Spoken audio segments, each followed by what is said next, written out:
Dragi moji gledatelji, u današnjoj emisiji imam jednu veliku poslasticu za sve vas.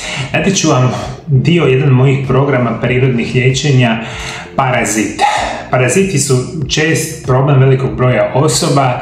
Ključ je da shvatite što su paraziti, zbog kojih razloga nastaju same infekcije parazitima i što je još puno bitnije, dati ću vam najbolje prirodne lijekove koji omogućuju uklanjanje parazita na potpuno prirodan i siguran način.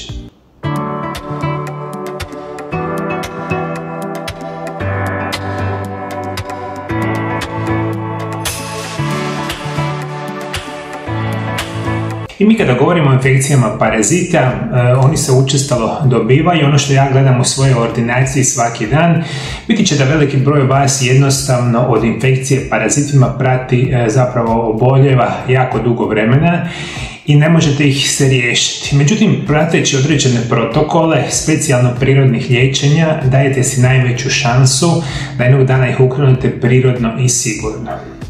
Ako sumnjate da imate parazitsku infekciju, dati ću vam program prirodnog liječenja koji će vas oduševiti. Postoje određeni paraziti koji uzrokuju infekcije u ljudi, a mogu biti nađeni unutar krvožilnog sustava. Najčešće kao posljedica uboda ili ugriza zaraženog vektora, prijenosnika, ili širenjem putem krvi zaražene osobe, transfuzija krvi ili upotreba istih kontaminiranih igli. U zemljama Europe i Sjeverne Amerike prijenos parazitskih bolesti nije česta pojava, koji su pak puno češće u afričkim i azijskim zemljama, odnosno tropskim područjima. Bez obzira, ponekad i u tim zemljama mogu izbiti infekcije parazita zbog prijenosa među zaraženim ljudima, koji su obično boravili u mjestima endemičnima za te parazite. Ono što je bitno za reći, postoje određeni paraziti koji su puno učestaliji od nekakvih drugih, isto tako postoje načini kontaminacije parazita. Njih ima jako puno, međutim htio bi nešto da shvatite. Dakle, paraziti su jedan od onih, ajmo tako reći, nametnika koji žive u tijelu samoga domaćina. I vi kada imate takvog nametnika u svome tijelu, on će se hraniti specijalno onih namirnica koje vi jedete. Jedan od bitnijih dijelova programa bilo kojih prirodnih liječenja je izbjegavanje namirnica koje uzrokuju povećavanje parazita u tijelu. Što su paraziti? Parazit je organizam koji živi ili u domaćinu i dobiva hranu od ili na štetu domaćina. Drugim resursima, parazit koristi same resurse osobe u kojima živi, poput same hrane koju ta osoba jede kako bi preživio. Što je još gore, paraziti mogu uzrokovati bolest kod ljudi.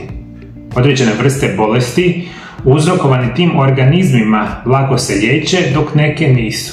Postoje 3 glavne klase parazita koje mogu uzrokovati bolest koji se prenose kod ljudi: protozoe, helminti i sami ektoparaziti. Ono što vam htio reći, postoje određeni načini prenosa naravno parazita. Htio bih vam reći da trebate zapamtiti kada su najjednostavnije verzije što mi danas znamo prijenosa parazita sa prijenosnika na osobu, i onda takav parazit u iznimnom broju slučajeva može vama stvoriti specijalne vrste tegoba. Kako se neko zarazi parazitom? Paraziti se općenito dobivaju konzumiranjem kontaminirane hrane ili vode.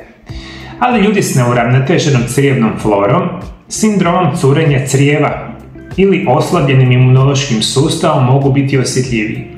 Neki se također mogu širiti ugrizom komarca ili pješčane muhe ili prenijeti na ljude od životinja, kao što su krave i svinje, koje su zaražene parazitima poput Cryptosporidium ili Trichinella. U prirodi paraziti se šire ubodom ili ugrizom vektora, koji su obično kukci, komarci, krpelji ili druge životinje kao mačke. Paraziti koji ulaze u krvotok, a o kojima se najčešće govori, su afrička triposnomijaza, babezioza, Chagasova bolest, lišmanioza, malarija, toksoplazmoza.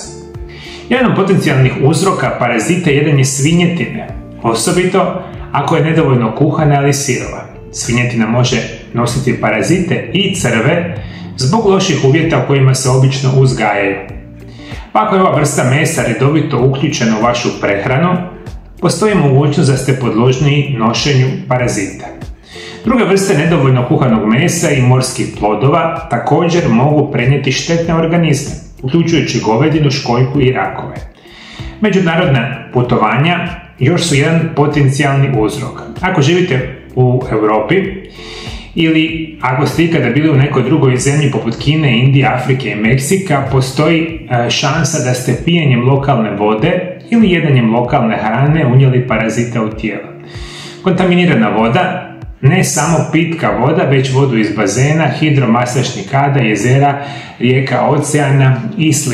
I to je jedan od onih učestalih načina kako vi zarazite se parazitom, jer mi danas živimo u vremenima kada veliki broj osoba putuje po cijelome svijetu. Specijalno iz Sjeverne Amerike, Europe, Australije, putuju se po cijelome svijetu. I vi, ako dođete u zemlje kao što su Afrika, možda Južna Amerika, Indija i slične zemlje, što ljudi često odu, i pokupite putem hrane, vode, slično, jako lago nekakvog parazita. Ja sam baš nedavno imao ordinaciju jednu gospođu iz Australije koja već sigurno 5 do 6 godina ima parazita u tijelu kojeg je dobila recimo na Tajlandu, nećete vjerovati, i nikako svih ovih godina ih se ne može riješiti. Dakle, to su neki od onih realnih potencijalnih načina kako osoba može dobiti parazita. Koji su simptomi da vi imate parazita u tijelu? Ulazak parazita u krvotok uzrokuje različite simptome ovisno o vrsti parazita. No, najčešće se javlja povišena tjelesna temperatura, koja nije kontinuirano nego raste i pada u valovima. Glavobolja, umor, slabost u mišićima, anemija, splenomegalija ili povećana slezena, bezvoljnost, manje koncentracije, srčane aritmije, ozbiljni neurološki simptomi. U slučaju prolaska parazita u središnji živčani sustav su pojava tikova, usporen govor, gubitak koordinacije, epileptični napada i koma. Probavni problemi, uključujući zatvor, proljev, povraćanje, plin, žgaravicu, bolove u trbuhu, gubitak apetita. Paraziti u krvi dijagnoza. Da bi dijagnoza bila potvrđena, potrebni su laboratorijski testovi. Pacijentu se testira krv na parazita upućivanjem u mikrobiološki laboratorij na serološke testove, kao i mikroskopskim pregledom krvi, sadržaja limfnih čvorova i cerebrospinalnog likvora u potrazi za parazitnim stanicama. I to je ona situacija kako ste išta od ovih simptoma primijetili, možda sumnjate da imate parazita u tijelu, kod svoga liječnika, mikrobiološki laboratorij, vadite krv i onda će se pronaći koji je eventualno uzrok od ovih parazita. Ključ kao i uvijek je ne želite se liječiti kemijskim lijekovima, nego želite sa promjenom načina života i ciljanim prirodnim lijekovima prirodno i sigurno uklanjati bolest. Hvala Bogu, postoji nevjerojatan broj prirodnih lijekova koji uklanjaju parazite, a danas ćemo nabrojati nekoliko. Kako ukloniti parazite iz tijela na prirodan način? Prvi korak će biti prestati jesti hranu koja uzrokuje rast parazita u tijelu i jesti hranu koja ih uništava. Pravilni prirodni lijekovi će biti od velike koristi. Ovo je popis najboljih prirodnih lijekova na svijetu. Prvo je crni orah, crni olas, orah ili Julgans nigra, poznati kao američki orah. Velika je vrsta drveta u obitelji Juglaceae. Stablo je podrijetlom s Himalaja, Kirgistana, Srednje Azije, a uzgajan je u Europi već 100 godine prije Krista. Stablo crnog oraha također se povijesno koristilo za uklanjanje groznice i liječenje bolesti bubrega, gastrointestinalnih problema, čireva, zubobolja, ugriza zmija i sifilisa. Crni orah je od davnina dodatak prehrani pojedinaca od indijanskih do azijskih kultura i studije su se usredotočile na sastojke, flavonoide, kinone i polifenole, koji se nalaze u zrnjima, a koji su poznati po svojim antioplastičnim, protuupalnim, antioksidativnim, antiatregonim i neuroprotektivnim svojstvima. Ono što vam htio reći, kao što je malo prije napomenuto, sami crni orah se u zdravstvene blagodate koriste tisućama godina unatrag. Kao što sam puno puta rekao, mi smo nažalost zaboravili kako je naša planeta Zemlja nastala, kako su se milenijama ljudi liječili. Mi smo se sa prirodnim lijekovima liječili od povijesti čovječanstva. Mi imamo tablete, injekcije i slično, tek imamo unazad možda na 60-70 godina. I to je nažalost postao primaran način liječenja koji donosi more nuspojava. S druge strane imate desetke tisuća godina kako su se ljudi liječili na planeti Zemlji, od čega je bilo. Nije dakle bilo niti tableta, niti injekcija slično, nego si imao biljke. I te biljke u ono doba su bile dostupne samo na ograničeni područje gdje su ljudi živjeli. Mi danas živimo u vremenima, hvala Bogu, kada bilo koja biljka koja ima bilo kakve zdravstvene blagodati i kada je kupite u pravilnim dozama i visoko kvalitetne, možete koristiti biljke koje se danas koriste tisućama godina u Kini, Južnoj Americi, Africi, Europi, i tako imamo situaciju i sa crnim orahom koji ima snažna antiparazitna svojstva. Ekstrakti crnog oraha imaju antioksidativne i antibakterijske aktivnosti. Sprečavajući rast Staphylococcus aureus, koristi se za kronični zatvor, crijevnu toksemiju, hemoroide. Ima i antikancerogena svojstva. Crni orah poboljšava vaš imunitet i zdravlje probavnog sustava, zdravlje dišnog sustava i smanjuje upalu grla te potiče mršavljenje. Za danas je najbitnije da znate da je crni orah jedan od najboljih načina uklanjanja parazita iz tijela. Napitak za izbacivanje parazita je 200 ml kefira, 5 do 10 kapi ekstrakta crnog oraha, pola male žlice kurkume u prahu, pola male žlice džumbira u prahu. Sve stavite u blender, promiješajte i piti jednom dnevno. Većina osoba ovaj napitak može piti 10 dana za redom, pa napraviti 10 dana pauzu i kao dodaci prehrani uzimate kapsule 250 mg dnevno. Ovo je jedan od mojih napitaka koji imate u mojim programima prirodnih liječenja za moje pacijente. Kefirom je izvanredan probiotik. A vama probiotici itekako trebaju kad imate parazite u tijelu. Dodajte izvanredne biljke kao što su kurkuma, kao što su džumbir i naravno ekstrakt crnog oraha. I danas taj ekstrakt kupite u formi tekućine bez problema. Međutim, ukoliko ne želite praviti ovaj napitak, i crnog oraha bez problema te kupiti u kapsulama, prahovima i drugim vrstama opcija, samo morate pronaći visoko kvalitetnog proizvođača dodatka prehrani. Ovaj napitak, ako želite ga praviti, 10 dana za redom, 10 dana pauza i onda situacija ide iz početka i uz pomoć probiotika, kurkume, džumbira i crnog oraha uklanjamo parazite iz tijela. Moja druga preporuka će biti pelin. Što je zapravo pelin? Artemisium absinthium je mirisna trajnica iz obitelji Astraceae ili Compositae, poznat kao obitelj tratinčica.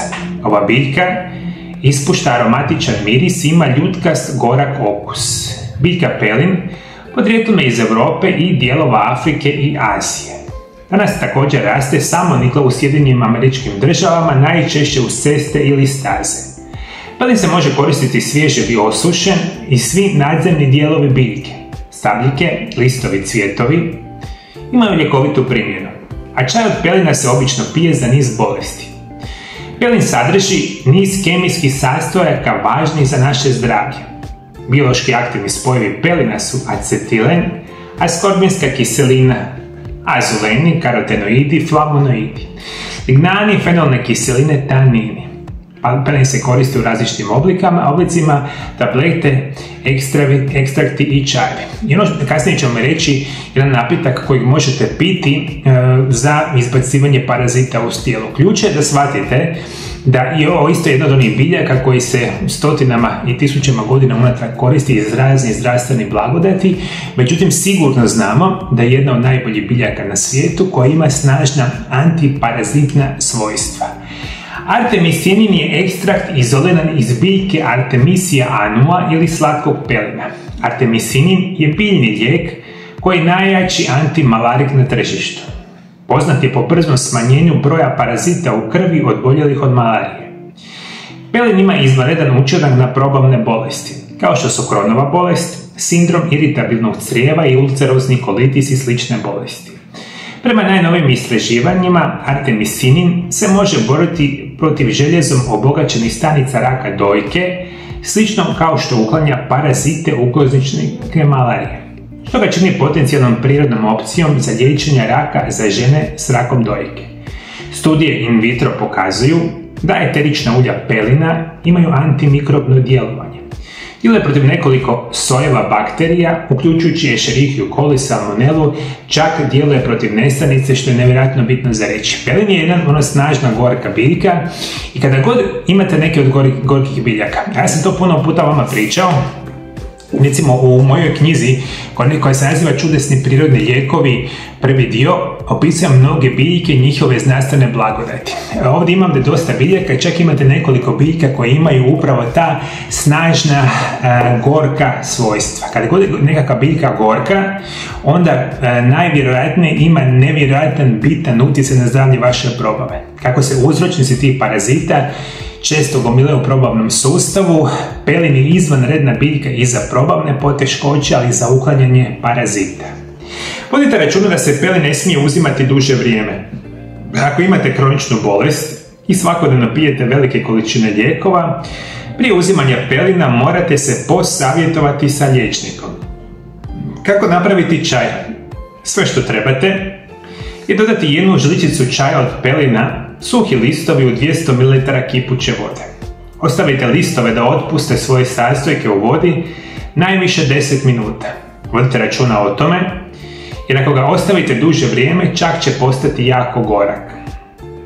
Pijte ga bez ikakvih dodataka, koristite ga najviše 3 do 4 tjedna, zatim napravite još toliko pauzu. Možete ga kupiti u drugim oblicima, kao što sam spomenuo, možete ga uzimati u obliku tableta, praškova, tinktura. Pelin se kao dodaci prehrani uzimaju 200 mg 3 puta dnevno i poznat je po svojim antiparazitskim svojstvima. I vi koji imate parazite, imate opciju pijenja čaja, ali isto tako bez problema kupujete prahove, tablete, kapsule i sl. Moram napomenuti, to sam rekao puno puta. Nažalost, kao i sve industrije, tako i industrija dodataka prehrani je tu da vas što je više moguće prevari i da vi kupujete prirodne lijekove koji nemaju nikakav utjecaj na vaše zdravlje. Vi jadni u svom neznanju i needuciranosti mislite da svaka reklama koja dođe ispred vaših očiju, da iste sekunde znači da je to nešto dobro. Realno, praktično svaka reklama vas vodi, zapravo zavarava da trošite novce na nešto što ne valja. Ja vam danas nakon 25 godina izučavanja prirodnih lijekova mogu vam sa sigurnošću reći da 95% prirodnih lijekova na tržištu su kompletno smeće. Konkretno znači imate parazita u tijelu i sad ste od mene čuli da je vama pelin jedan od dobrih prirodnih lijekova. Iste sekundi ne znači kada vi kupite pelin u vašoj ljekarni, u vašoj drogeriji da je to dobra vrsta pelina. Ono što je puno veća šansa da ste kupili pelin koji je izuzetno loših karakteristika i nema nikakav utjecaj na vaše zdravlje. I vi se onda jadni razočarate, ne znate kako se liječe paraziti, nemate programe prirodnih liječenja i onda još kupujete loše prirodne lijekove. I onda očekujete da ćete biti dobro, nažalost, moji dragi gledatelji, nećete biti. Međutim, hvala Bogu, na ovoj planeti Zemlji ja osobno poznajem oko 30-ak vrhunskih tvrtki na svijetu koji proizvode prirodne lijekove enormno visoki kvalitete. I vi kad uzmete pelin ili uzimate bilo koji od ovih prirodnih lijekova protiv parazita u visoko kvalitetnoj organskoj dozi, onda takav prirodni lijek će vam iznimno pomoći. Moja treća preporuka će biti ulje origana. Što je ulje origana?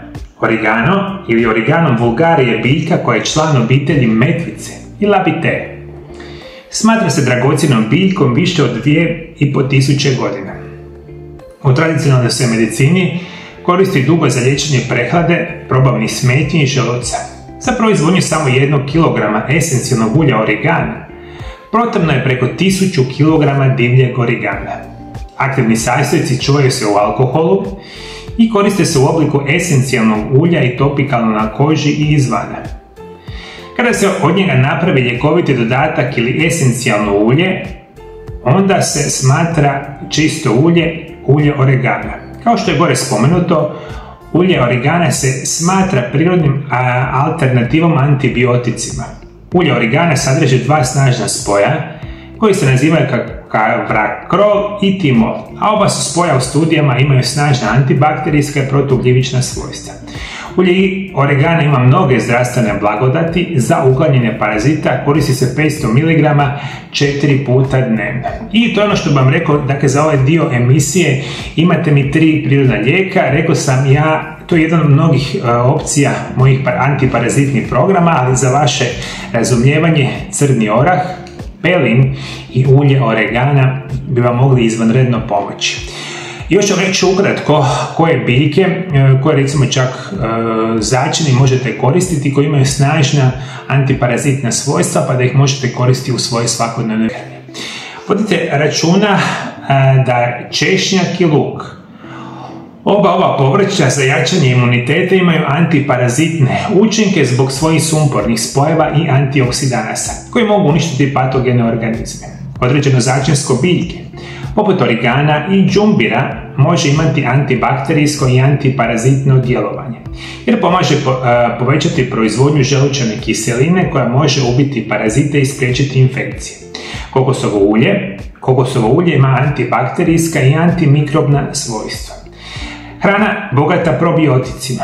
Konzumiranje hrane sa visokim ustotkom probiotika poput kefira, kiselog okusa i jogurta može držati parazite pod kontrolom i poboljšati zdravlje crijeva. Jabučni ocet pomaže vratiti zdravu pH ravnotežu i općenito može poboljšati probavu. I sad vi kada ste u problemu, imate parazite, moram jednu informaciju jako bitno za reći. Na početku emisije sam rekao, paraziti žive od vas.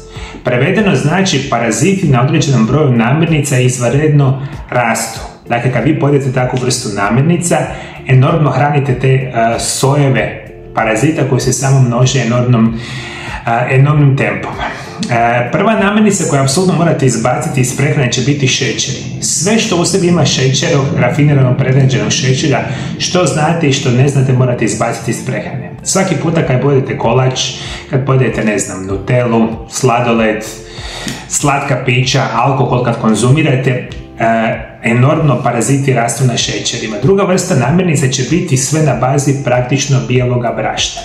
Sve pekarske proizvode što znate, sve zapakirane proizvode, zapravo bilo koji proizvod koji u sebi ima enormnu količinu bijeloga brašna, izvanredno dobro hrani parazite. Isto tako visoka koncentracija, kao što sam malo prije napomenuo, jako loših vrsta mesa ili specijalno prerađenog mesa. Mi danas živimo u vremenima kada enormno jedemo kobasice, slanine, hamburgere, broštiljano meso, bilo kakvi oblici mesa najčešće nisu organskog podrijetla, nego su krcati izuzetno lošim kemikalijama, konzervansima, umjetnim bojilima, pojačivačima okusima, šećerima, solju, i mi kada to enormno uzimamo, sami paraziti divljaju u tijelu. Još četvrta vrsta skupina namirnica koja je generalno katastrofa za vaše tijelo su hidrogenizirana ulja. Ili nezdrava ulja ili nezdrave masnoće. Pod ovu vrstu namirnica spadate sve što se smatra na najjeftinija ulja u dućanu. Suncokretovo ulje, repičino ulje, ali ona vrhnja za kuhanje, margarini, maslaci, sve što to uzimate može značajno pojačati učinak parazita u tijelu. Tih namirnica ima još puno više, ali generalno jako loša hrana, normalno da vam hrani parazite. Druga jako bitna informacija. Ovo su prirodni lijekovi super. Ja bi na vašem mjestu izbacio ove namirnice koje su jako loše. Koje su izvanredno loše namirnice, na mom kanalu imate stotine video zapisa. Ako ne znate, pronađite ih. Izbacite namirnice. Jako bitna informacija da morate jesti maksimalno 1 do 2 obroka dnevno i da počnete prakticirati nešto što se naziva isprekidani post.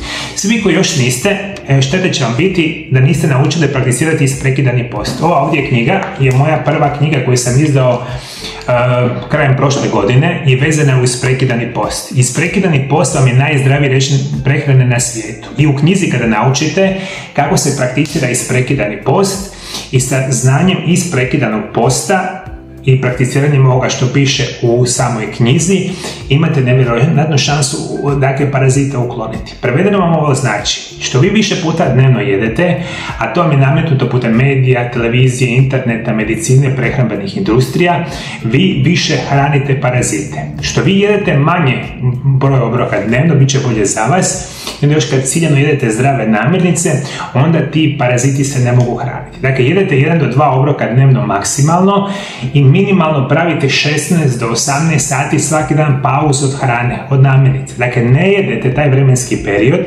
Kako vi ne jedete, ne jedu ni sami paraziti. Imate dakle tu verziju.